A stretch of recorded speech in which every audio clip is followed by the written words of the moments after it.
I'm Dr. Stephen Akins, and I want to welcome you to the 2013 debate on the National Budget Deficit and Debt Ceiling, organized by the students of the School of Public Affairs of the University of South Florida.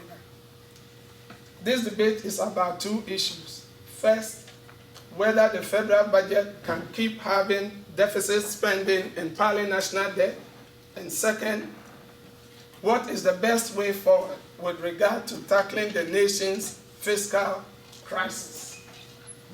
The participants in this debate are students of political economy in the MPA program of the School of Public Affairs.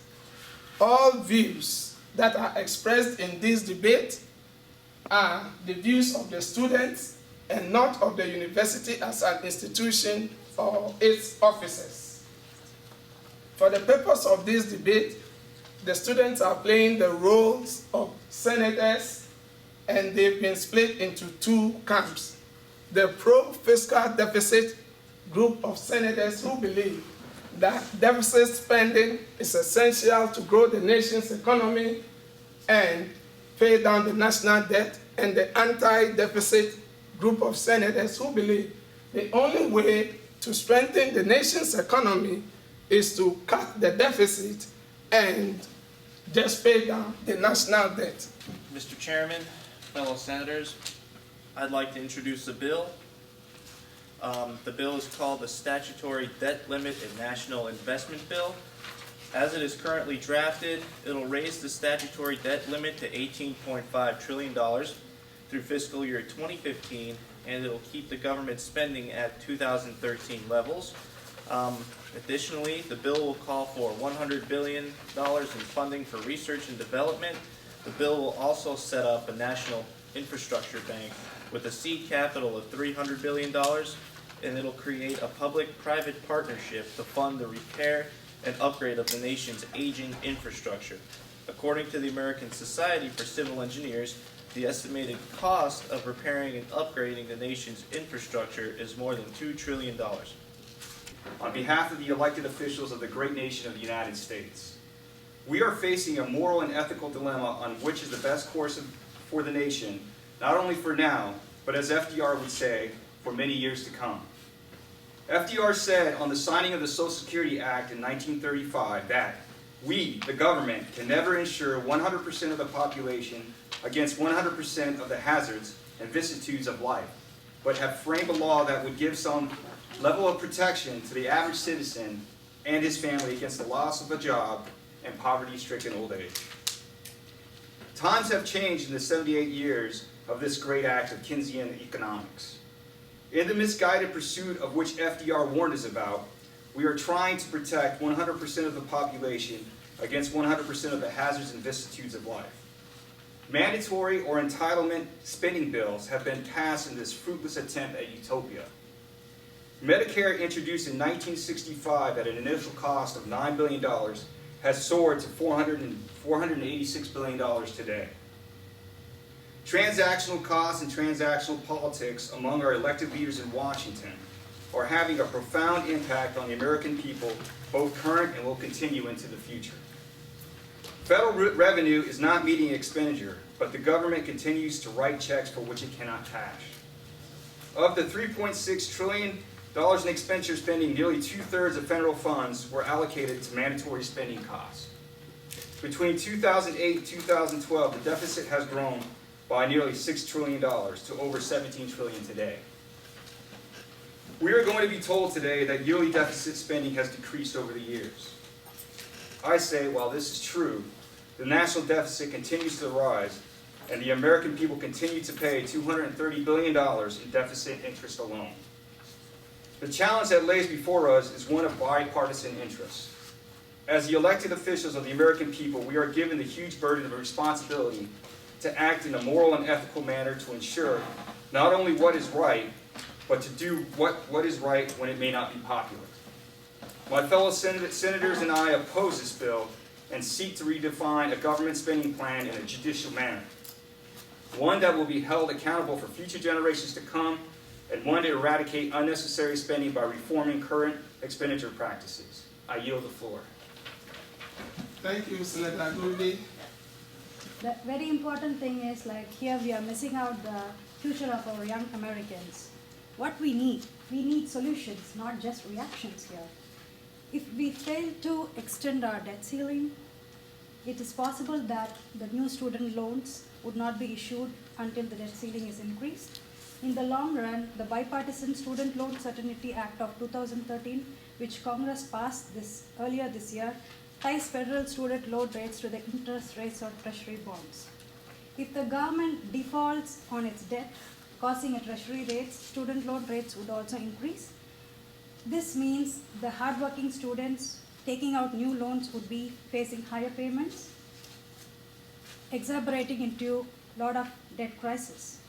Why we need to talk about students at this point of time? Because our nation is known for research and development activities.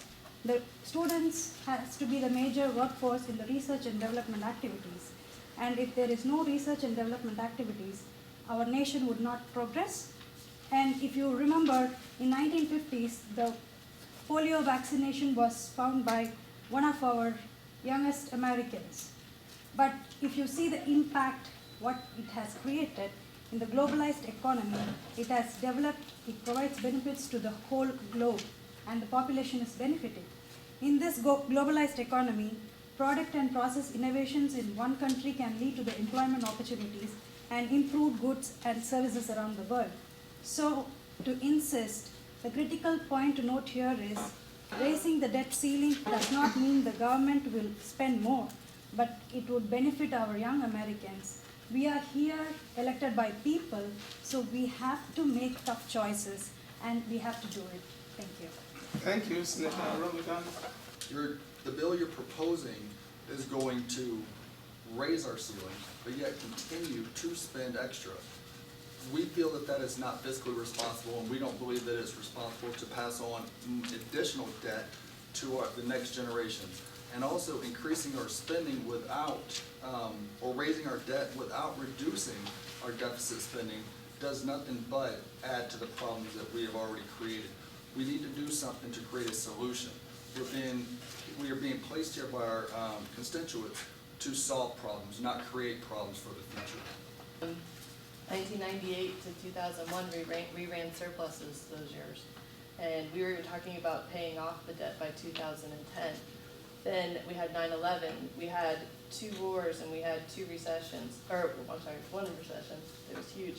And in times like that, you know, the government really has to stimulate the economy by lowering taxes, which we did with the the 2 Bush cuts, and then increasing spending by building infrastructure, increasing employment benefits, hiring government employees.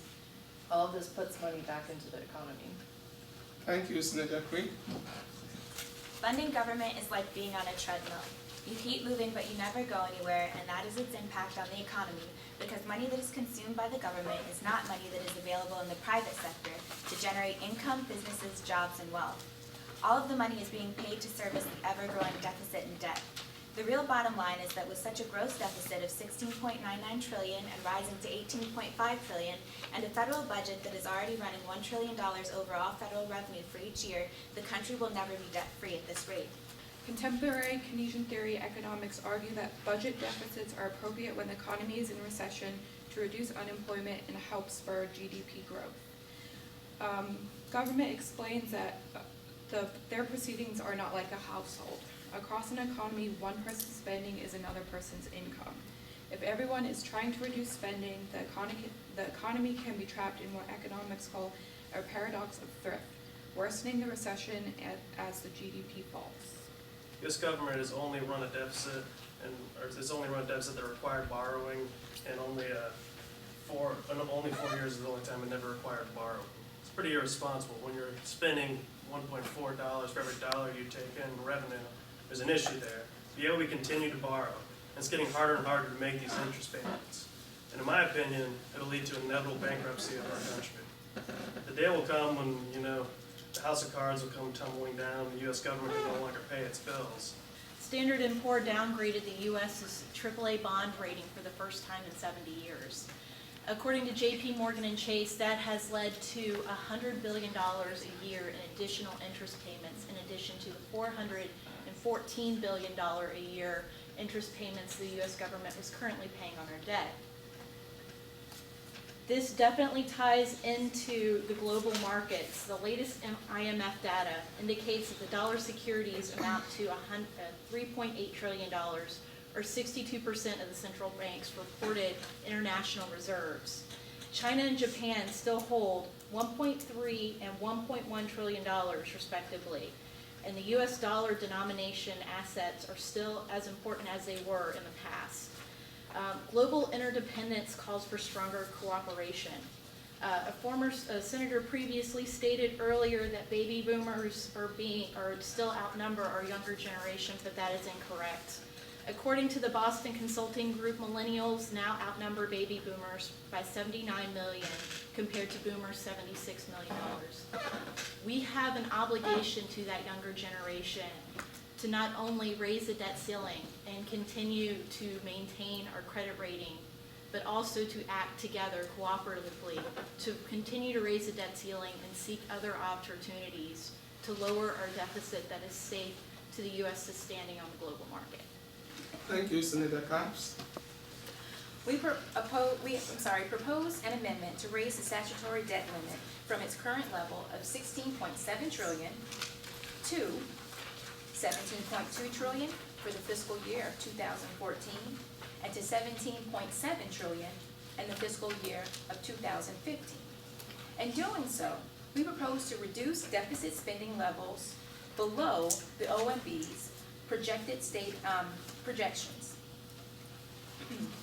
In order to cut the deficit and to get it to zero by the fiscal year 2018, spending reductions will be done by working on entitlement reform and reducing entitlement and discretionary spending.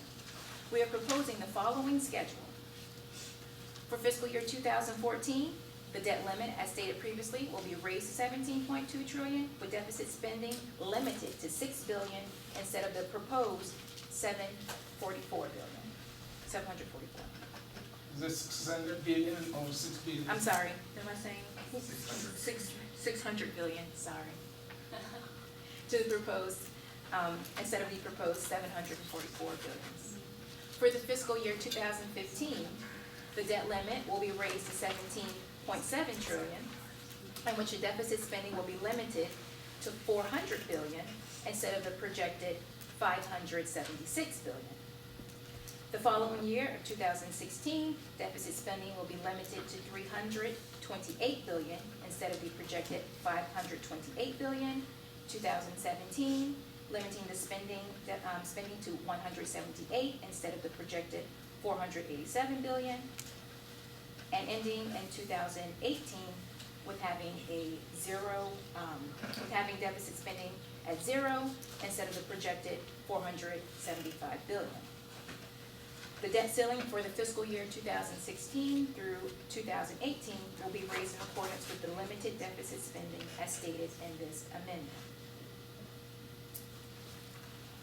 The opposition's proposed amendment, I would like to open up the amendment to debate. Without objection, so ordered. The floor is open for debate on the amendment. There's been increases to push spending. However, we have been in this deficit for 6 years now, and have there been equal investment, return on our investment these past 6 years from the spending we've already put into coming out of the recession? Senators, I do appreciate the willingness to compromise and discuss the proposed amendment. I do believe that a lot of the differences in terms of where to cut the budget lie just that. The proposed amendment that we're debating on proposes cuts to Medicaid, Medicare, Social Security. Any cuts to any of those programs is very politically risky. A lot of the voters, the biggest block of voters, are senior citizens that depend on those programs for livelihood. I believe that any proposed cuts to the budget should be directed elsewhere. Thank you, Senator Salzman.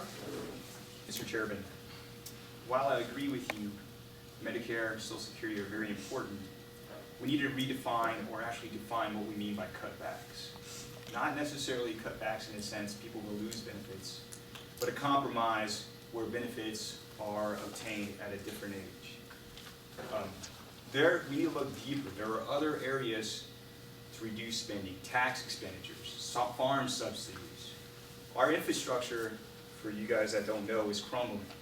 According to the Urban and Land Institute, we rank 25 in the world in infrastructure, roads, telecommunication, and energy. The fellow senator earlier claims that we want to be the best. This is the way ahead. Time to take responsibility for our funding. Look deep. There is money to be saved, and we need to make cuts. Thank you, Senator Aguirre. Senator Davis is recognized. We do need to be more responsible and realistic in how we are spending our money in the future going forth. And we need to start that when it comes to our budgets. We need to look at the items on the budget and be more realistic in the spending. We need to go after programs that actually accommodate or account for a majority of our budget. We need to go after Department of Defense spending. We need to trim that budget. We need to trim budget for entitlements and kind of bring things in because the spending in those programs has gotten out of hand. As you mentioned, we are ranked 29. We have a crumbling infrastructure. Our infrastructure was built during the 20th century. We have failed to upgrade it to 21st century standards. We're being surpassed by nations such as China and India, who are spending untold amounts of money on even bigger projects than they're spending. But in order to continue into the 21st century, we must upgrade our infrastructure. Just recently, we actually downgraded our infrastructure spending from $320 billion to $275 billion.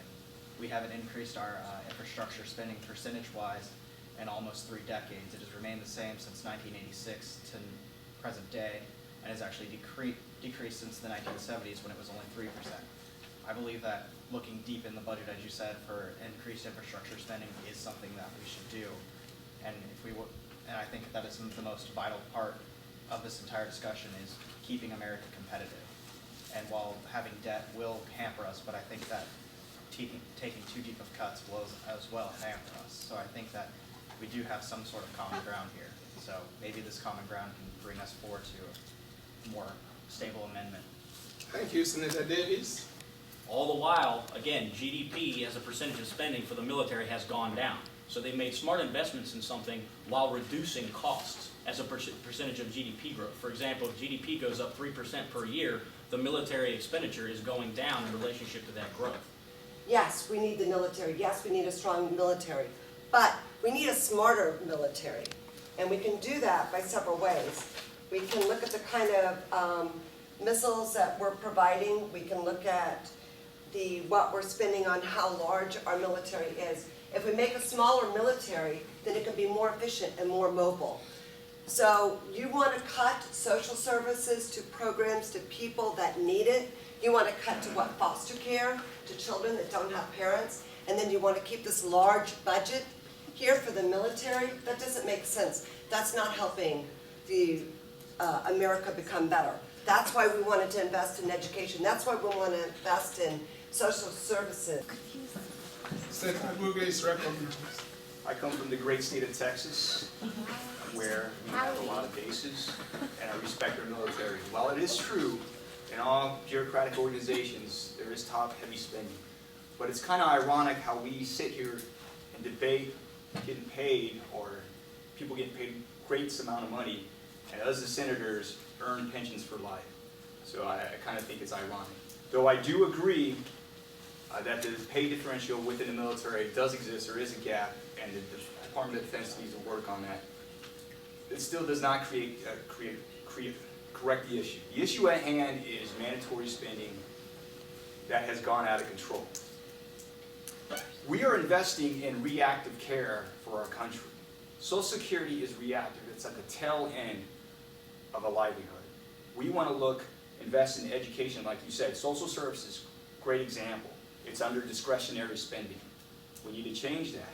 We need to reallocate resources, relook by congressional mandate what we are obligated to fund as the federal government, and say, is it necessary, is it applicable now, here and now? No objection, so ordered. Okay. We are willing to work with our colleagues on the other side of the aisle on proposed spending cuts to eliminate the deficit if they will commit to working with us to raise revenues to fund our proposal on the investments in research and development and the seed money for infrastructure, for the infrastructure bank. Our proposal calls for an amount of $1 billion for research and development and $300. You said 1 billion, 100 billion? 100 billion.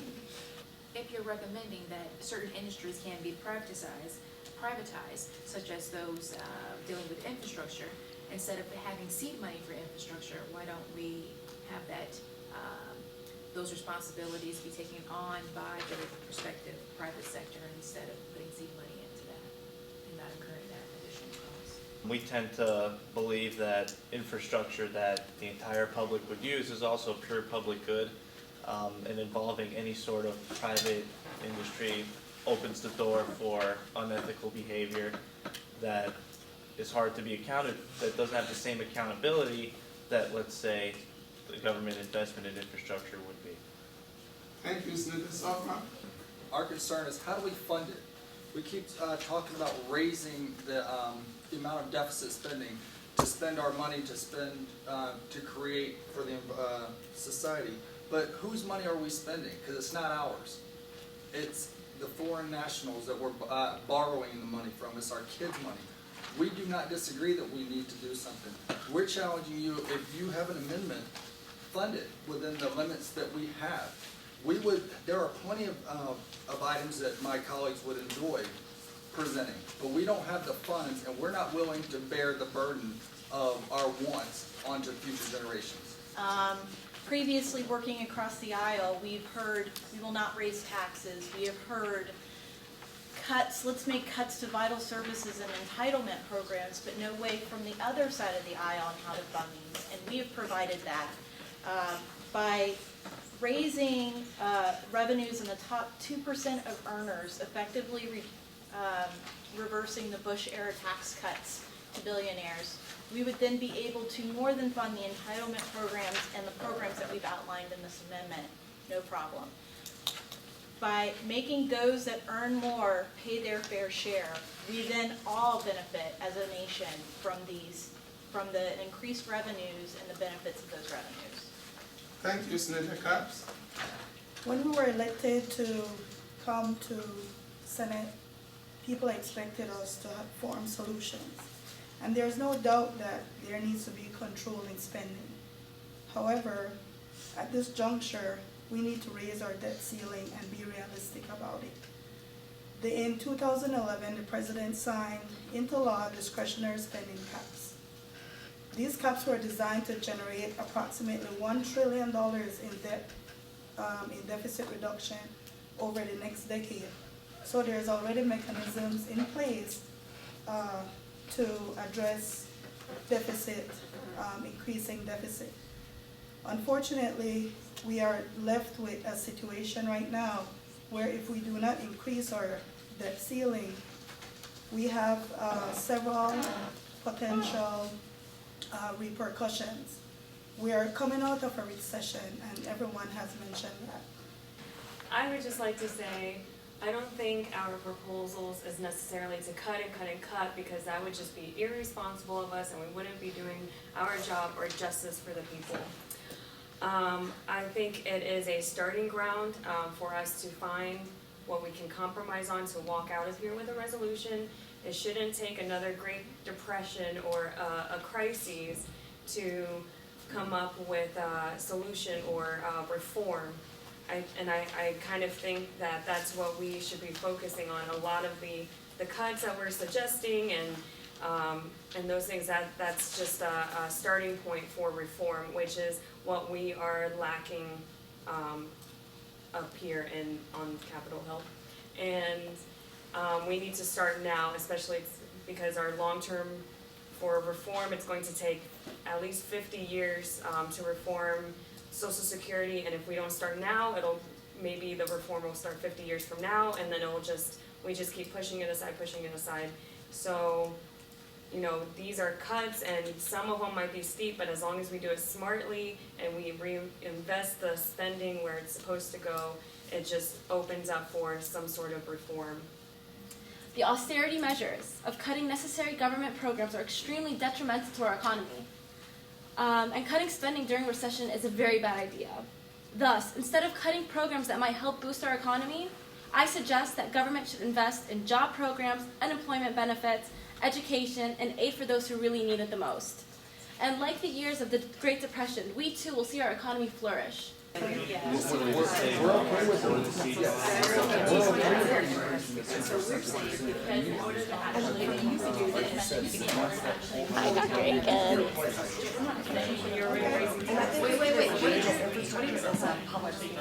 Chairman, fellow senators, we believe we've come to an agreement, Mr. Chairman, that the majority is going to concede to our reduction and our deficit ceiling increase, but our reduction according to our amendment, whereas we will concede to increase 2% on the top 2% of wage earners to fund a $400 billion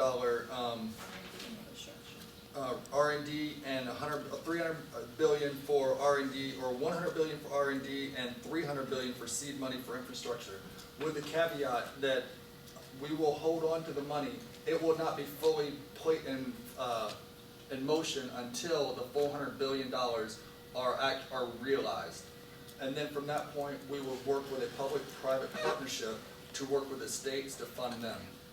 I appreciate the good faith and the compromise. If there's no further debate to be made, I'd like to put the amendment to our bill up for a vote.